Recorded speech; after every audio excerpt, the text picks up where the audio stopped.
Welcome back, beautiful soul, to Becoming Whole Again, the art of inner reunion. If you're here, you've already taken the first courageous step, recognizing that your wholeness never left you. It's simply waiting for your awareness to return to it. In our first episode, we explored the moment we split, the vibrational fracture where parts of us were pushed into hiding for safety, approval, or belonging. Today, we move into the next sacred movement of the reunion, listening. True inner healing does not begin with fixing what is broken. It begins with listening to what has been silenced. You see, the forgotten parts of you, the fragments exiled to the shadows, are not gone. They are still there, waiting to be acknowledged, waiting to be heard.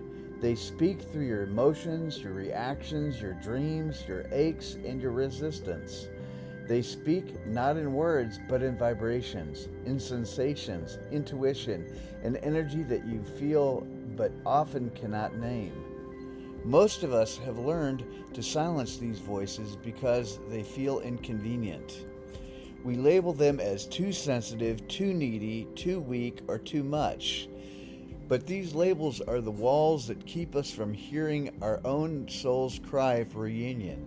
So today I want to invite you to practice vibrational listening. This is the art of tuning in to the subtle frequency beneath your surface reactions, to the quiet pulse of your inner being that says, "Please, hear me." Let's begin this together. Take a deep breath in through your nose and exhale slowly. Allow your shoulders to soften. Place one hand on your chest, one hand on your lower belly. Now ask inwardly, who within me has been waiting to speak? Don't rush to hear an answer. This is not an interrogation, it's an invitation. You might feel an emotion rise, a memory surface, or a sensation in your body. That is your inner fragment making itself known. It does not need to be fixed, it only needs to be witnessed. This is the lost art of inner listening. It is how the soul heals, through the gentle act of being heard by your own consciousness. Sometimes what we hear may not be pretty. It might be anger, sadness, jealousy, fear, or shame. But even these are messengers of love, distorted frequencies that simply need to be tuned back to truth. When you feel emotional intensity, instead of pushing it away, ask, what are you trying to show me? What do you need me to know? What do you need to feel safe again? Your task is not to control the answer, only to stay in presence with it, because presence is the bridge through which fragmented energy re-enters the heart. When you listen without judgment, you create what I call a reunion field. It's an energetic sanctuary within your being where every part of you, even the wounded and weary, can rest without fear of rejection. This is how integration begins, not through analysis, but through allowance. In time, you'll notice that the voices grow quieter, not because they've disappeared, but because they've been heard.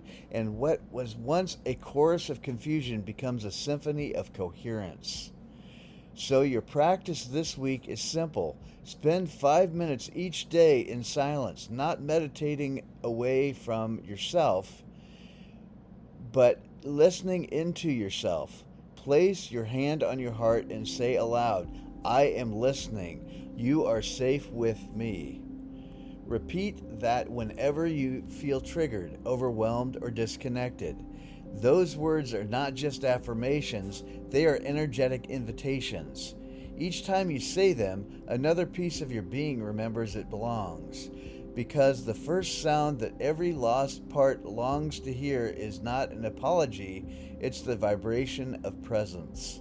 And the greatest healing begins when you realize that your wholeness has been whispering all along. I was never gone. You just stopped listening. Until next time, beloved, may you listen to yourself so deeply that even your silence feels heard. You are gathering yourself home. one breath, one vibration, one listening moment at a time.